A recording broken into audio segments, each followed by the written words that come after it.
the Mission Council is a little bit different style of governance. It is not the kind of governing board that a small organization would have, where you become a board member and then you do all the work of that organization. Would you come join our board for the performing arts usually means, are you going to help, hang the curtains and paint the flyers and all this stuff.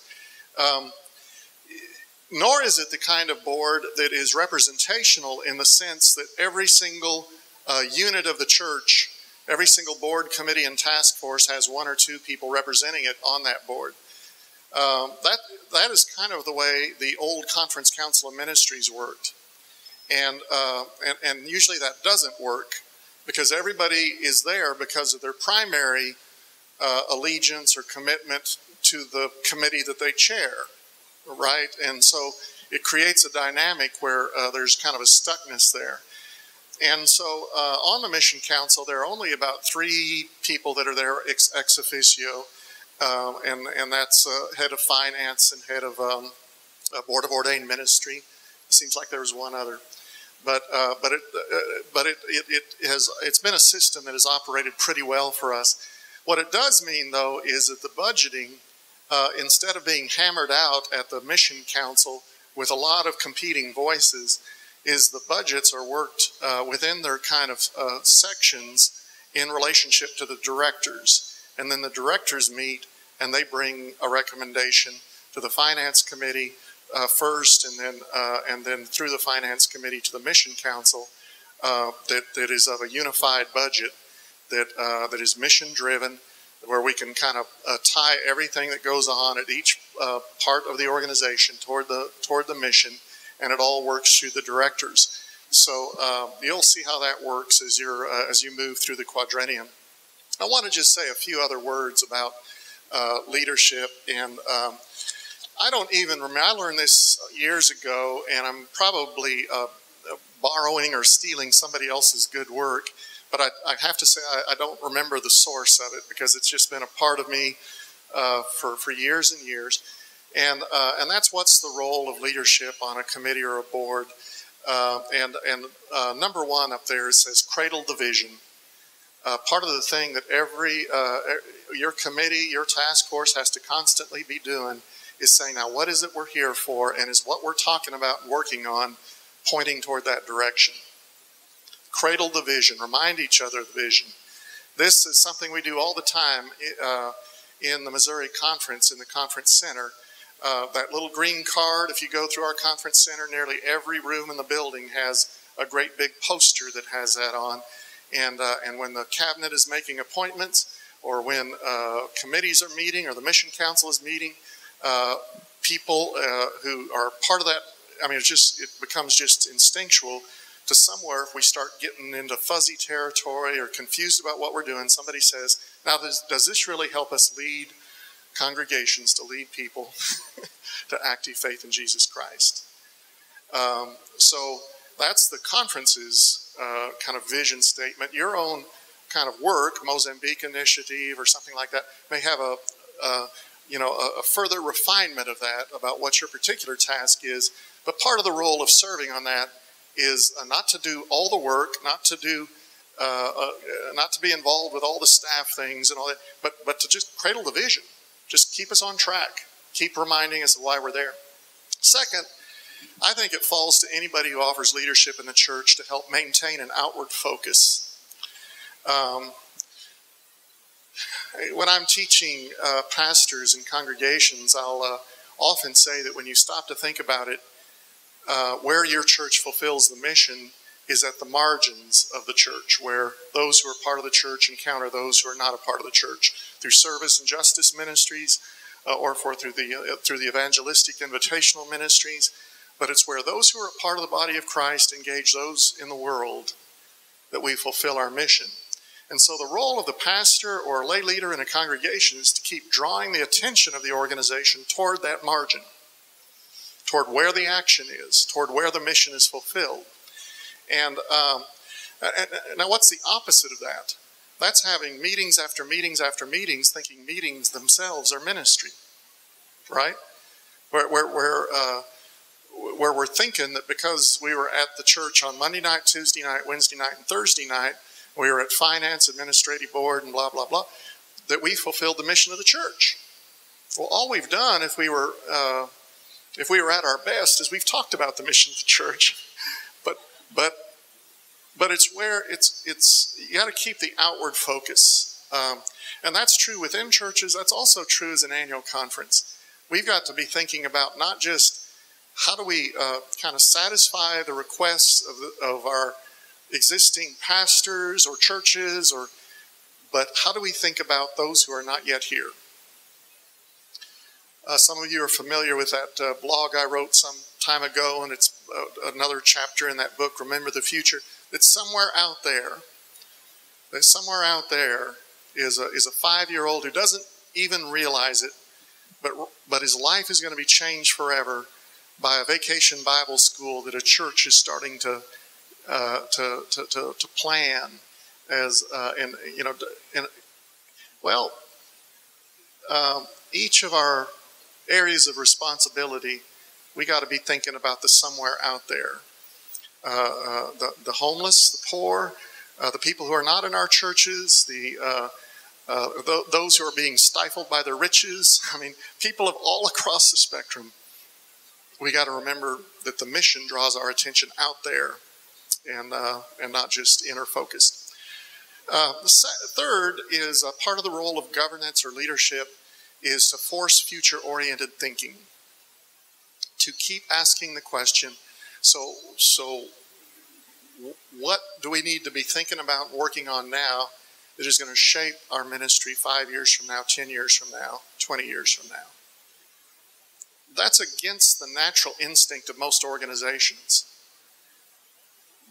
Most administrative councils of our congregations get together and do what? They report on what happened over the last month or the last quarter. Well, some reporting is important for communications and stuff, but the real challenge is the future. How do we remember the future in every conversation, in every decision? Force future-oriented thinking. And then, because this, when I first learned this was about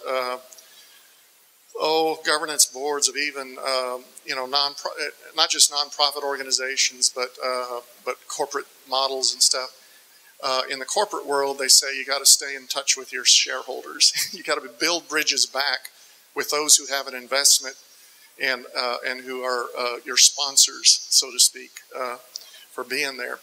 Otherwise, you get so far disconnected from them that you are out doing your own thing and you don't realize how far adrift you've gotten. Well, I think I put this as stay connected to the constituency is while we are generating good and positive ideas and starting to take, we got to realize that that leadership is not just having good ideas and putting them on paper and going out and doing them ourselves.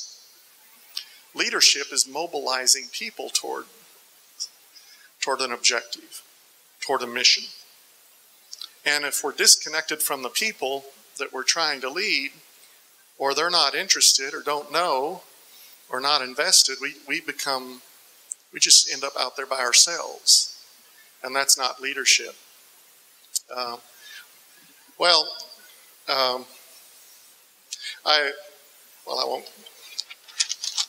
I'm going to honor time and keep going. Many of you have heard the name Marissa Mayer, who is was vice president years at Google, and I think just recently has switched to becoming president of Yahoo. And I remember seeing a presentation that had her outlining different rules and thoughts about innovation. And I actually think innovation is one of the things that we've come to do well in Missouri, but we've got to continue to create a culture that cultivates that and fosters that in every possible way. And so these are from her work. And honestly, I don't know that she has this in a book or not. She may have, and one of you already are familiar with it. But when it comes to this notion of innovation and of creating the new and experimenting and all that, her number one little truth and teaching on that is ideas can come from everywhere. And you've got to create an environment where that's true. That some of the very best ideas about new church starts are not coming out of just meetings in the conference office by Congregational Development Committee or from Bob Farr. Many of them are coming from two churches that are suddenly having a conversation and become aware of a neighborhood that's not served right now. Ideas are coming from some of our young pastors, some of our young people, some of our campus ministers, some of our students. Ideas come from pastors. Ideas come from laity. They come from congregations. They come from young and old. They can come from anywhere. The ideas are stimulated sometime by what we see happening around us in the culture, in corporate life, or something like that. But her caveat to that, or her kind of a further elaboration on that, is ideas can come from everywhere, but you have to be in the right place to hear them. So we've got to practice a habit of asking, listening, engagement from where new ideas are going to come from. So as you, mission, social justice ministries, if you actually pulled out the book of discipline, took some of the concerns, some of the areas that fall under that in the book of discipline, it's very, sometimes there's paragraph after paragraph as you need to meet quarterly and do this, and you got to do this in every district, and you got to have so many people doing this and stuff. Probably what's going to be one of our greatest gifts of service to our neighbors here in Missouri, around the world, is going to be stimulated from something other than that list. Is that fair to say? That idea is going to come from a congregation who's just experimented with something and just can't believe what happened. And so innovate, we got to be in a position to listen for the innovation and the experimentation and what's working. Ideas can come from everywhere, but we got to be in the right place to hear them. Second, hers, I've changed it up, and hope you understand why I changed it up. I could think that you could see sinister motive in this, or like, is he being complimentary or something? What she puts is work with smart people. What I changed in a Methodist church setting is work with gifted, passionate people. Now, it's not because you're not smart. We want to work with smart people, but there's something to me limiting about just saying work with smart people. Like you got to have a certain education, or you got to have a certain, preparation or something like that. I think we've got to, when we get onto an idea, I give you permission. I want you to do this. If you get an idea about something that in your area that maybe you need to experiment with, something that's working well in a congregation, you want to figure out how to multiply that, you do not have to take the old-fashioned way of saying, so let's talk to the bishop and get the bishop to talk to all the superintendents, and let's get 2 people from each district, and let's form a committee at the conference so that we've got, everybody represented and blah, blah, blah. What you need to look at is who are the gifted, passionate folks who will be ready in a moment to jump on this idea. And that might be 3 from one district and 1 from another and none from 3 districts. Pull together the gifted and the passionate. You know from your local churches that if one of your members, she gets just deeply moved by something she sees on television, the after effects and damage from a tornado or a hurricane, and says, boy, I just feel I have such a conviction that our church needs to do something. If she goes to the pastor and the pastor says, you need to take that up with the missions committee. They meet once every 3 months, and they just met last night, So 3 months later, she takes it to that. She shows all her enthusiasm. Well, I think we should send a mission team. We could sleep on the, basement of a church, and we could help rebuild homes and stuff. That missions committee may be looking at her like she's from Mars, and thinking, I didn't sign up to sleep on a floor of a basement there. We can't be on rooftops, and this sounds too big for us. You need to take this up with the administrative council, and they meet once every 6 months, and they just met last week. So 9 months later, she's still trying to get this system to respond, right? It's because she's going to group after group trying to get the permission from people who aren't interested in doing this, right? And especially, I mean, God bless her if it's going to cost $2,000, because then what she's going to hear is, well, that's a finance committee thing, and we set the budget only once each year, and we've already set the budget for this year. And pretty soon we've just beaten the spirit out of her. But imagine if this same young woman feels that same passion, and the pastor says instead, who else is passionate about this and really ready to go? If you talk to anybody else, and she says, yeah, I got 2 or 3 of my friends, and the pastor says, well, you keep working that angle. I'm going to announce on Sunday, anybody who really feels a deep sense of, God calling them to make a difference and this kind of thing, meet with us on Tuesday. Tuesday night, you have in the room this woman, 3 or 4 of her friends. You have 4 or 5 people that showed up because the pastor said that. The pastor's there. What's the difference in energy between that room and the conversation with the mission committee, where you've got a room full of people who are passionate about it and gifted for it and ready to go? Is it easier to raise $2,000 in a room of 10 people who are absolutely convinced that God is calling them to do something? Or is it easier to change the budget by $2,000 in your local church? I mean, which is easier? Well, work with gifted, passionate people. Don't feel like you got to do everything. Like, we got to get everybody in the conference, every church to do this, every district to do this, or else we can't do it. No, pick those who are ready to go. Lyle Schaller used to say, when it comes to new ideas and innovation in ministry, only count the yes votes. Only count the yes votes. And that means got 3 or 4 people ready to do something. Instead of saying, well, there's 50 of us who aren't interested, take the 4 or 5 and let them go. Set them free. Say, yeah, give it a try. Okay. Third of Marissa Mayer's is share everything you can. It gets back into that collaboration and collaborative learning. Just, as soon as something even starts to work somewhere, we want everybody else to know about it. And that isn't about blowing our own horn or boasting or something. It's about getting a few more people to try it. Even when things don't work, we want people to know about it. Well, we tried that, but it didn't work here. So I think that's something we've been doing with a lot of other conferences around some of the things that are working, whether it's Safe Sanctuary and how we do that, Healthy Church Initiative, Small Church Initiative, many of those things. Other conferences, we are readily sharing that stuff. And 5 practices, all those things, we're sharing everywhere we can. But also we're encouraging congregations to share things with other congregations, and pastors to share things with other pastors, and laity to share things with other laity, because we've just got to share everything you can.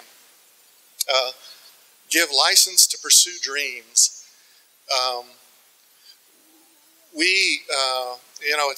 It's imperfect, our efforts to do this, but what we try to say to pastors and congregations that have an itch to try something new, that want to try, have a conversation with another congregation about some joint ministry in the future, want to start talking to the Presbyterians about joining into this ministry for the homeless. I mean, all these examples.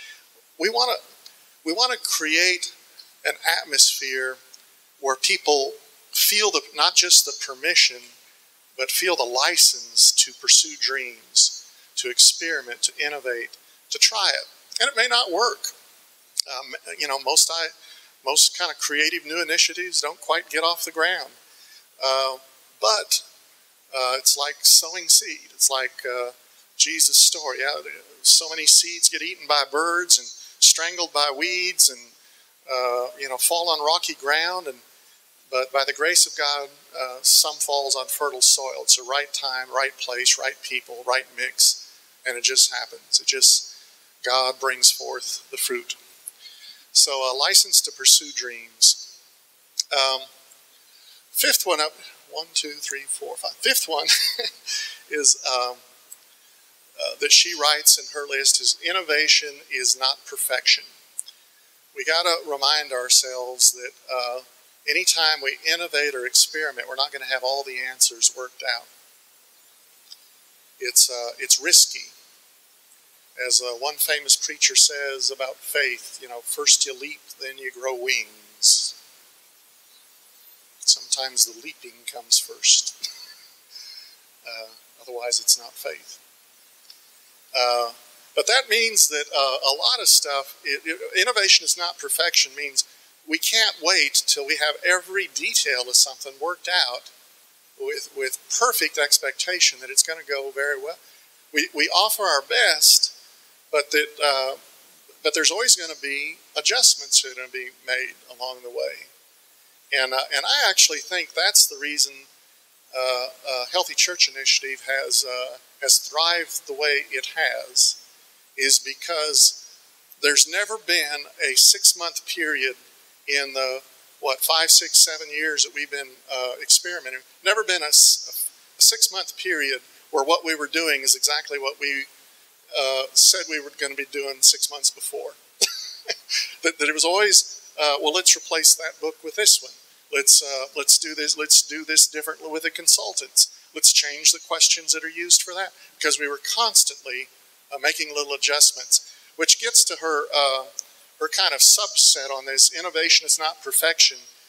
She writes, and so it's important to iterate quickly and frequently, to constantly make changes. Don't put something out there and think it's going to work the same forever, but be willing to change almost instantly as the need arises.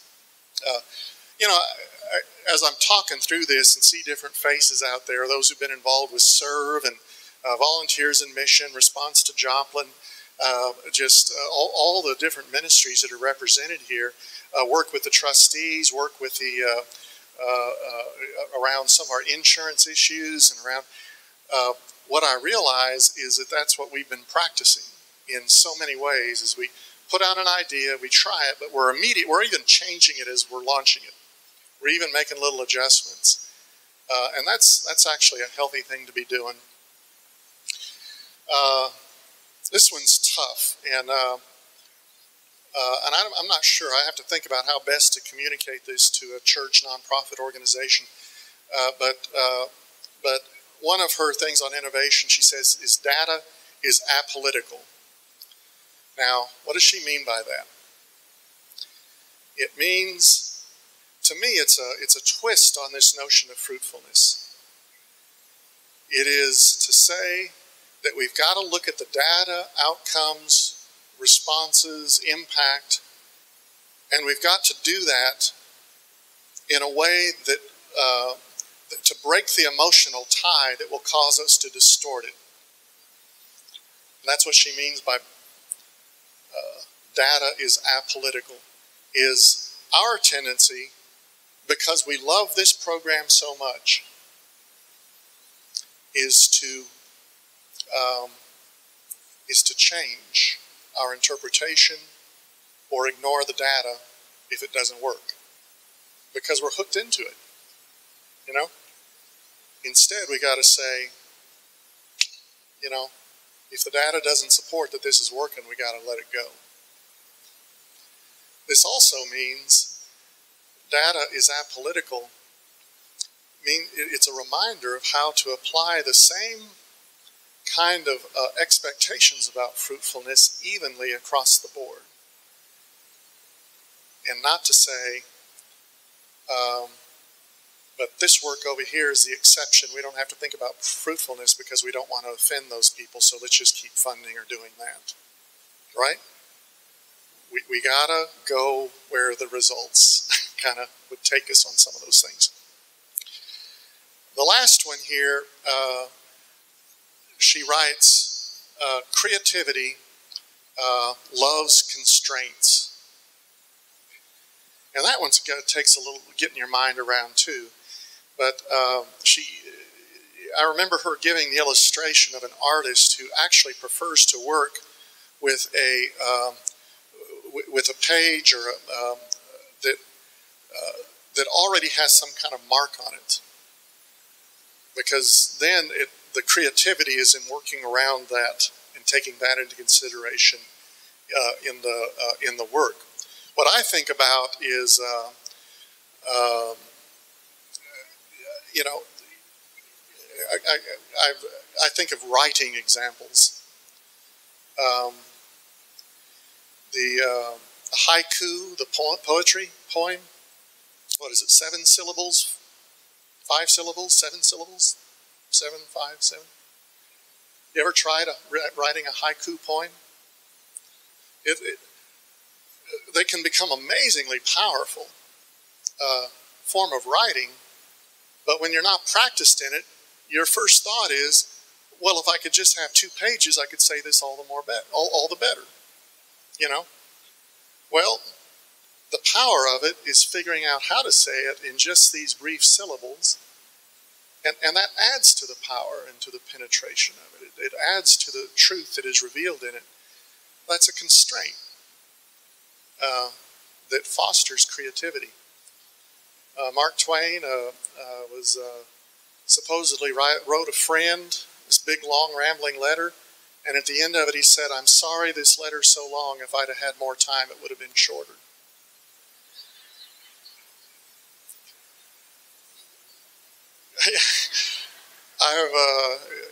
Pastors may hear that from about your sermons from time to time. But you needed to take some more time on preparation there so that you'd get to the point quicker. Well, the constraints, I mean, what are the constraints we operate with? There are financial constraints. There are book of discipline constraints. There's some standing rules constraints. There aren't very many things. There's connection and kind of how we stay in community with one another, and our obligations we have with one another in terms of honesty and disclosure and transparency, and I mean all those kind of there are constraints that we operate within. But you know, the more we can kind of identify that and live within those constraints, the more powerful and creative we can become. And I love the way she says it. Creativity loves constraints. It's nice to know where the boundaries are, where the fence markers are, and that helps us all the more to focus our energies on what's important. Now, I shared this with a few folks a couple of weeks ago, and one of the people came up afterwards and said, "You know what? There's a reason she put number 7 as number 7 instead of number 1.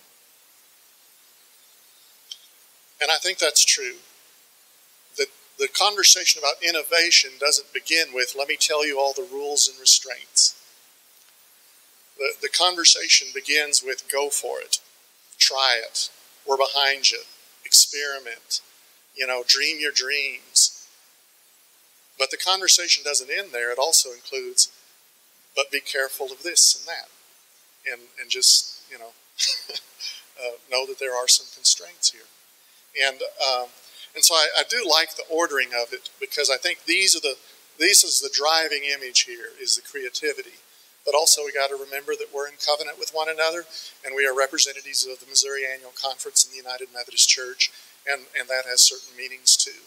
And so that's a few ideas that come from Marissa Meyer. Now, our plan was for me to talk for an hour. I started late, so I've got even more time to come. No. And then we were going to just break for a few minutes and have a closing worship and communion service. And so I hope you'll be staying and being a part of that. I know a few of you have to leave early.